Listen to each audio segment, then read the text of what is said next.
بسم الله الرحمن الرحيم، والصلاة والسلام على أشرف المرسلين. أعزائي المشاهدين، السلام عليكم ورحمة الله تعالى وبركاته. مرحبا بكم على قناتكم، قناة ماجيك مايك للرياضة، القناة التي تتحدث على أخبار المنتخب الوطني وأخبار اللاعبين المحترفين في كل دوريات العالم.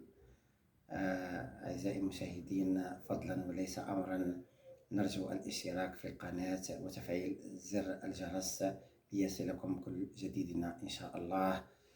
إذن الناخب الوطني بيتكوفيتش أعلن منذ ساعتين على قائمة المنتخب الوطني لتربص شهر نوفمبر، والمقابلتين مقابلة غينيا الاستوائية ومقابلة ليبيريا في الجزائر. إن شاء الله الجولة الخامسة والسادسة. القائمة عرفت غياب عدة لاعبين واستدعاء لاعبين جدد. أبرز غياب هو ومفاجأة هو غياب ميشيل فايزر لاعب فيردر بريمن الألماني، واللي كنا كل نستناو باه يستدعيه بيتكوفيتش، لكن بيتكوفيتش رأى أن الوقت غير مناسب لاستدعاء ميشيل فايزر. استدعاء الأول لأمين شياخة لاعب كوبنهاغن الدنماركي، إن شاء الله راح يكون له شأن ومستقبل كبير مع الفريق الوطني. عودة بشير بلومي، عودة حماد عبدلي، وأظن أنهم يستحقان التواجد في هذا التربص. إذا بدون إطالة نصعد معكم تشكيلة المنتخب الوطني أو قائمة المنتخب الوطني لهذا التربص. في حراسة المرمى أليكسيس جندوز لاعب بيرسبوليس الإيراني، ثم أنطوني موندريا حارس كون الفرنسي، وألكسندر أوكتجا لاعب ماز الفرنسي. ألكسندر أوكتجا حسب وجهة نظري لا يستحق التواجد في هذه القائمة. نظن أن بوحلفاية حارس قسنطينة أحسن منه، كنا قادرين نمدوا له الفرصة وممكن يتألق كما تألق جندوز. إن شاء الله هذه وجهة نظري، والمدرب المدرب الوطني عنده وجهة أخرى. المدرب الوطني يشوف حوايج ممكن احنا ما نشوفوهاش، وهذا تبقى وجهة نظر فقط. الدفاع: رايان أيت نوري لاعب ولفرهامبتون الإنجليزي، أحمد طوبة لاعب ميشلا البلجيكي، أحمد مداني شبيبة القبائل الجزائري، وهذا بالمناسبة اللاعب الوحيد المحلي في هذه القائمة.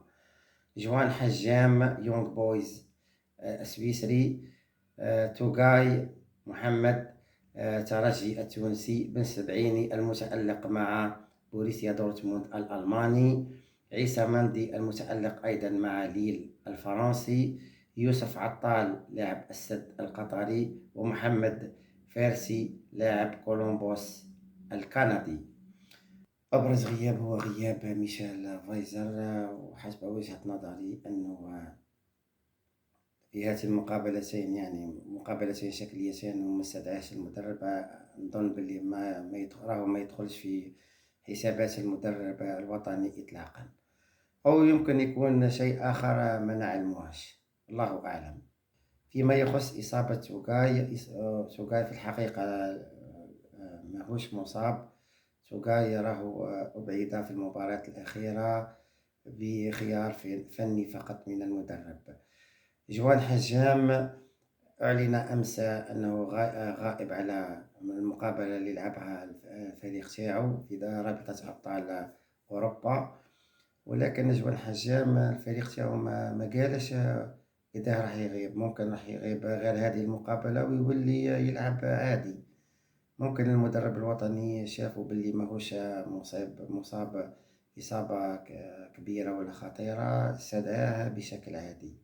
اللاعب الثالث اللي فيه الإشكالية هو يوسف عطال اللي ماهوش يشارك مع نادي السد القطري في الدوري القطري، ولكن راهو لعب منذ على ما أظن أسبوع مقابلة في رابطة أبطال آسيا مع السد القطري، وتعادلوا بهدف مقابل هدف. عطال لعب 60 دقيقة، وعلى ما أظن يعني 60 دقيقة ليست كافية. يمكن نقارنوها مع إحصائيات فايزر، ولكن المدرب الوطني له رأي آخر. في وسط الميدان كاين قندوسي كليوباترا المصري، زورغان شارلوروا البلجيكي، مازا هيرتا برلين الألماني، حماد عبدلي أونجي الفرنسي، وهو يستحق هذا الاستدعاء. تألق بشكل لافت في الفترة الأخيرة. اللغز الكبير هو استدعاء زروقي لاعب فاينورد الهولندي. زروقي اللي راه يمر بفترة فراغ مع فاينورد الهولندي، لم يقدم حتى مستوى. آخر مقابلة شارك فيها حتى الدقيقة 60 كان الفريق تاعو منهزم بهدف مقابل 0. مباشرة بعد خروج زروقي الفريق تاعو عدل النتيجة وفاز في الأخير ب3 أهداف مقابل هدفين. والصحافة الهولندية بعد المقابلة قالت بلي أن نقطة ضعف فاينورد هي رامز زروقي. في الهجوم محمد الأمين عمورة فولسبورغ الألماني، سعيد بن رحمة ليون الفرنسي، رياض محرز الأهلي جدة السعودي، ياسين بن زية كاراباخ، أمين قويري ستادران الفرنسي، بغداد بونجاح الشمال القطري هداف الدوري القطري ب10 أهداف لحد الآن، محمد البشير بلومي المتألق مع هال سيتي الشامبيونشيب الدرجة الأولى الإنجليزية. واستدعاء أول مرة أمين شيخة 18 سنة، لاعب كوبنهاغن الدنماركي. أمين شيخة اللي تألق مع الفريق الرديف لكوبنهاغن، ولكنه مع الفريق الأول شارك في 137 دقيقة فقط في موزع على 7 مباريات. شارك في 2 منها أساسي فقط. واللغز الآخر هو استدعاء فارس شايبي لاعب انتراخت فرانكفورت الألماني. فارس شايبي المدرب الوطني اللي مدحه في الندوة الصحفية وقال أنه يملك إمكانيات كبيرة، ولكنه في نفس الوقت قال باللي استدعينا فارس شايبي نظرا لغياب بوداوي وغياب بن طالب وغياب بن ناصر وغياب عوار. المدرب الوطني ما كانش عنده خيارات كثيرة، لذلك استدعى فارس شايبي. وأنا من وجهة نظري نشوف كاين أمر آخر، لأنه استدعاؤه كان غريب بعض الشيء. الوقت اللي كان يلعب فيه فارس شايبي ومتألق مع انتراخت فرانكفورت كان بيتكوفيتش يتجاهله تماما وما يعيطلوش للمنتخب الوطني. نظن باللي بيتكوفيتش حس باللي راهو كان سبب في تحطيم فارس شايبي نفسيا، قرر يستدعيه في هذا التربص باه يطلع له المعنويات ويقول له باللي راك مازلت في المفكرة تاعنا، هكا بها ممكن يسترجع الإمكانية تاعو ويتألق مع الفريق تاعو اوتوماتيكمون يستفيد منه الفريق الوطني الجزائري. إن شاء الله بالتوفيق لفارس شايبي في هذا التربص أو مع فريقها انتراخت فرانكفورت الألماني. إذن الخلاصة اللي راح نخرجوا منها من القائمة أو من الندوة الصحفية هي النقاط التالية: عودة فارس شايبي رغم أنه ليس في أفضل أحواله، استدعاء أمين شيخة لأول مرة، عودة بلومي وحماد عبدلي، غياب ميشيل فايزر لاعب فيردا بريمن الألماني، تواجد لاعب واحد في القائمة من المحليين هو لاعب شبيبة القبائل مدني. بيتكوفيتش ختم كلامه في الندوة الصحفية وقال أن أمين شيخة يملك إمكانيات كبيرة وهو مستقبل الفريق الوطني، وأنا أتفق معه في هذه النقطة. بخصوص غياب اللاعبين اللي ما استدعاهمش، قال أن الأبواب تبقى مفتوحة للجميع، وأنا لهنا أستثني، ممكن حسب وجهة نظري أستثني ميشيل فايزر، لأنه هذه المقابلتين شكليتين وما استدعاش. فما في المقابلات الرسمية ما نظن باللي ميشيل فايزر لا يدخل في مخططات المدرب الوطني، أو يوجد شيء آخر أكبر من بيتكوفيتش وأكبر من الاتحادية وأكبر من الجميع، والله أعلم.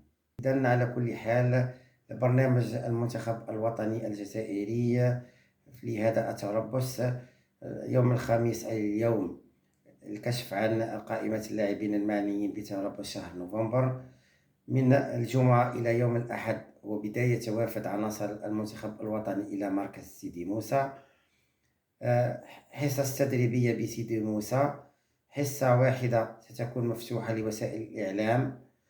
شد الرحال إلى مالابو لمواجهة غينيا الاستوائية يوم 14 نوفمبر 2024 على الساعة 2 زوالا بتوقيت الجزائر، ضمن الجولة الخامسة من تصفيات كأس إفريقيا 2025. 15 نوفمبر هو العودة إلى الجزائر إلى تيزي وزو بالتحديد، والتحضير لمباراة ليبيريا يوم الأحد 17 نوفمبر على الساعة 5 بتوقيت الجزائر بملعب تيزي وزو، ضمن الجولة السادسة من تصفيات كأس إفريقيا. إذن نتمنى التوفيق للفريق الوطني الجزائري. على كل حال القائمة تبقى مقبولة إلى حد بعيد. إن شاء الله الفريق الوطني يفوز في المقابلتين، وذلك في تحسين ترتيب الفيفا. احنا اللي يهمنا هو ترتيب الفيفا، بأن يدخل المنتخب الوطني يبقى مع الخمسة الكبار في إفريقيا، ولأن المنتخب الوطني في كل الأحوال راهو متأهل إلى كأس إفريقيا. اللي يهمنا هو النقاط الثلاث في كلا المقابلتين، وتحسين الترتيب الإفريقي والعالمي. إذن 1 2 3 فيفا الجزائرية. السلام عليكم ورحمة الله تعالى وبركاته.